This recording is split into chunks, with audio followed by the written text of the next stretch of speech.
cellphone mo. Mamaya na tayo magkita, gabi. Ano nang suot ko? Hanggang anong oras ka dun? Mga 5. Saan tayo magkikita? Chat na lang kita. Punta muna akong Chinatown. Sige, ingat. Tara.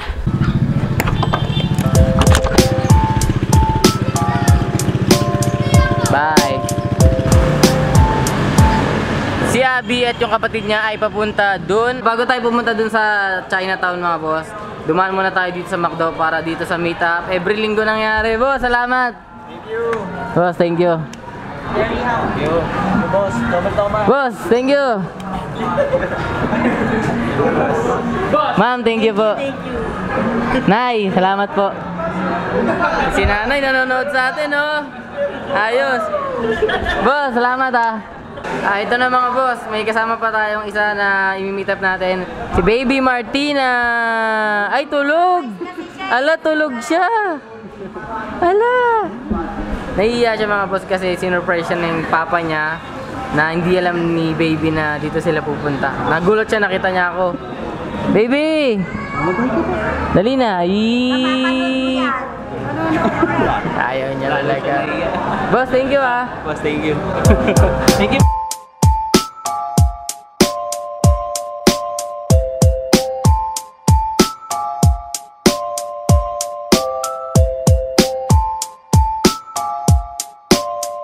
Joy, wait mo lang ako dyan. Okay, nandito lang tayo sa Chinatown Mall para makibalita kung ano na nga bang ganap dito sa paparating na Chinese New Year.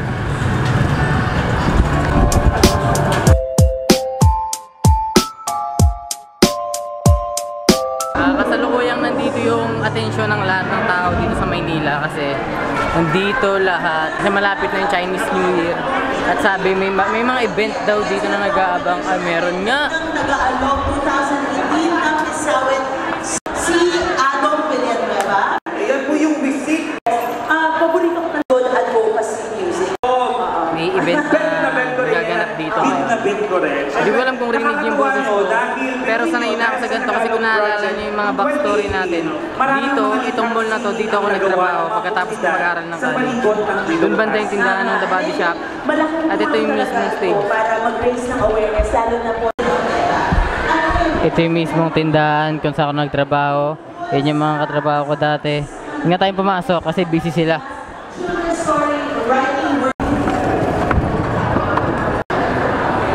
Akit tayo dito sa taas kasi hindi ko makita dun sa baba yung event.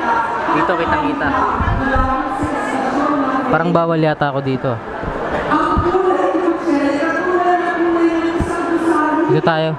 Akit ulit tayo sa taas kasi masyado pa rin madaming tao kahit dito sa second floor. Try natin sa third floor. Tsaka sa third floor siguro hindi narinig masyado yung tugtog.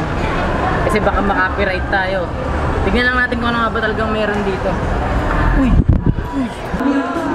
Masaya ang mga batang naglalaro.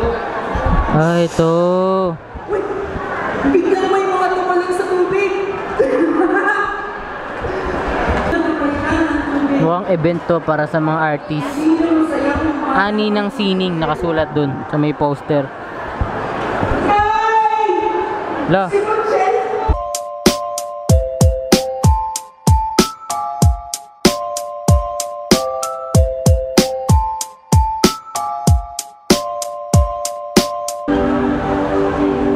Maganda dito sa mall na to, ito yung pinaka-social na mall dito sa Divisoria. Kaya kung hindi nyo alam, yung Recto Avenue, siya mismo yung naghahati sa Tondo at saka sa Binondo. Kumbaga itong Lucky Chinatown Mall, nakatayo to sa pagitan ng Tondo at Binondo dahil nasa Divisoria siya. Yan na may sumasayaw na yata sa baba. Ay, boss, kamusta?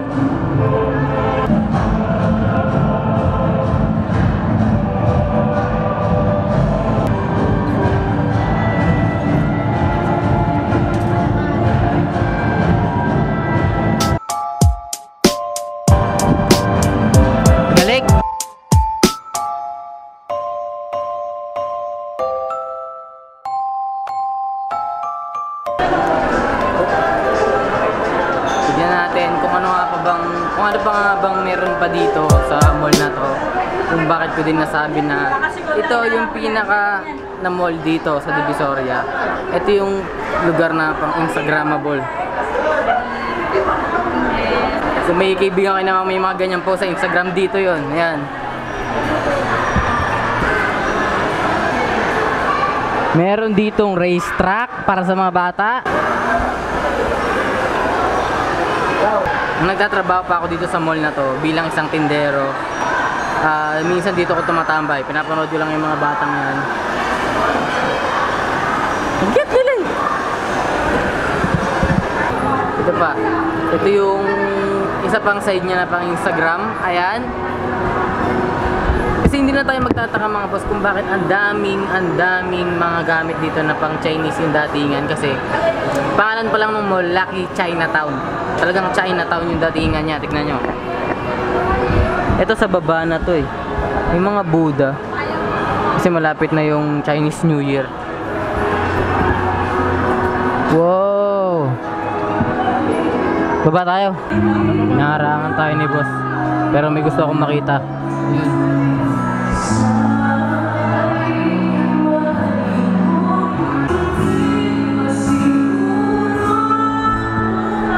Ladies and gentlemen, Aisa Sigera.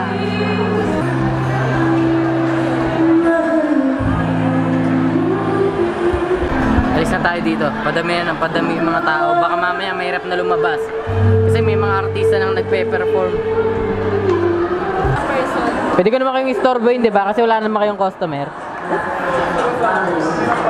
Na-miss ko yung ano dito, yung pastillas. Meron pa ba?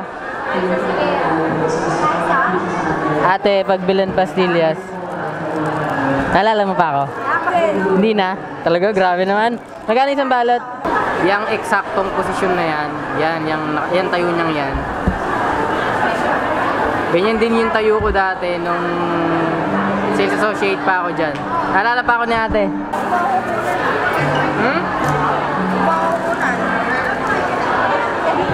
Vlogger ka na ngayon. Tumaba ka. Oo nga, hindi na ako na-stress eh. Ikaw ba tumaba ka din? Bakit tumaba ka? Ano meron? Diyan ba din? Oh. Pengi ako syempre. Ano kala nyo sa inyo lang? Pengi ako dalawa lang. Minsan nakakamiss din tong lugar na to. Pag wala, anong ginagawa ko dito, diba? Nakaganda lang ako. Tapos tambol-tambol ako dito pag wala akong ginagawa. Tambol-tambol lang, abang-abang customer. Bye-bye. Bye-bye. Bye-bye. Kumakanta si Noel Cabangon. Hi!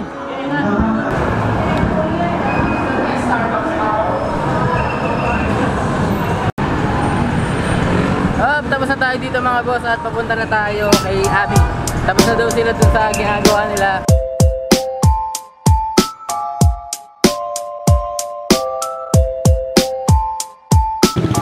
Bye-bye. Anong oras ako babalik?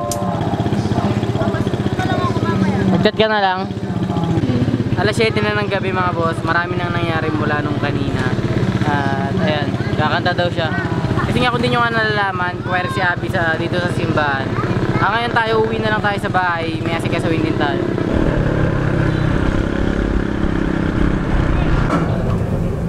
Mga boss, ipapaalala ko lang na malapit na ako pumili ng mananalo doon sa raffle ng 2 Vans Old School na bibilin dito. At ipapaalala ko lang sa inyo mga boss na ang kasali pa lang dito sa raffle ay sila pa lang. Itong mga tao pa lang ang kasali sa raffle. Ilan pa lang yan mga boss? 16 posts pa lang ang pagpipilian ko. At yung dalawa dito sa post na to sa akin, yung hashtag I'm still learning boss. Ipinapaalala ko ng mga boss na by 2nd week ng February, pipili na tayo ng mananalo. Pinapaalala ko lang sa inyo, 14 na tao pa lang ang kasali doon sa raffle at 2 ang mananalo. Pinapaalala ko lang. So yun na nga mga boss, yung update sa 3 na ngayon. Ibig sabihin sa isang araw, Chinese New Year na, kaya ganun na yung mga kaganapan dito sa Manila. Doon sa Lucky Chinatown kanina, nakita nyo naman mga boss. Maya babalikan natin si Abby para sunduin dahil Mabait tayong boyfriend. Ngayon mag-upload muna ako ng video mga boss. Balikan ko kayo mamaya pag susunduin na ulit natin si Abby. Di ko alam kung may pupuntahan pa kami. Pero mukhang mahabang araw na naman itong vlog natin ngayon. So, hindi ko na nagagamit to ah. Di na ako nakakapag LeBron James. Ganyan maganda para pag sumablay diretso laglag sa hagdanan yung bola. Sablay talaga. Hey! 1 point.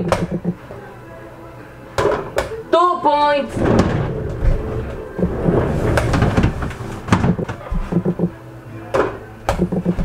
Wala, hanggang 2 points lang tayo.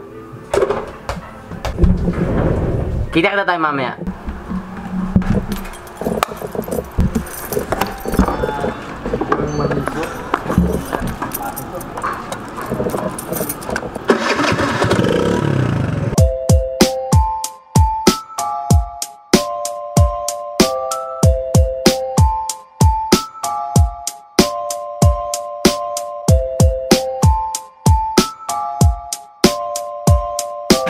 Okay mga boss, nandito na tayo sa lugar kung saan bababa yung magandang babaeng kasabay ko graduate ng college. Dito na natin siya hintayin. Nakita nyo yung timelapse bago tong shot na to mga boss. Nakita nyo kung gaano katahimik yung Maynila. Itong kalye ng Maynila pag gabi na. Sa totoo lang, ayan, may mga jeep pa rin naman pero pa isa-isa na lang sila. Pero kapag umaga, tanghali o hapon, talagang sabay-sabay yung dating niyan. Pero pag gabi, ganito na lang katahimik. Ayan, mga tao naglalakad, mga nagtatapon ng basura, yung mga galing sa trabaho, pauwi na. Ganun na yung sitwasyon ng Maynila pag gabi. Hindi na traffic ng ganitong oras, pwera lang sa EDSA. Buong araw traffic dun. So, hintayin na si Abby mga boss. At tamang cellphone lang muna tayo. Binabasa ko yung mga comment nyo pag wala akong ginagawa.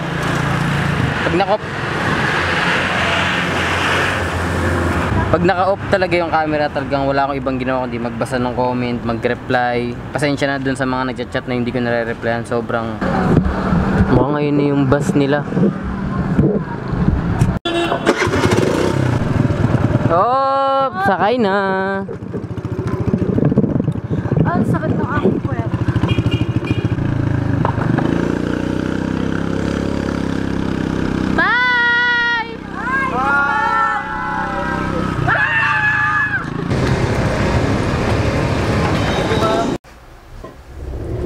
So hanggang dito na lang muna mga boss. Maraming salamat sa pagsama sa araw na to. Dito ko na tatapusin itong vlog natin mga boss dahil alas 11 na ng gabi. So hanggang dito na lang muna mga boss. Maraming salamat sa 179,000 na mga boss ko. So kung hindi ka pa isa sa mga boss ko, hit mo na yung subscribe button boss at maraming salamat ulit mga boss sa pagsama dito sa dire-diretso nating daily vlogs at day 34 na tayo ngayon mga boss. So hanggang dito na lang ulit mga boss. Kita-kita tayo mga boss sa Q&A Monday bukas. Shoutout pala sa asawa ko, si Sherry, pati sa dalawa kong anak, si Ken at si Eunice. Yun lang, salamat. Labang I love you sa pamilya mo boss. I love you, mahal na mahal ko sila. Yun, boss, thank you. Saludo. Salamat.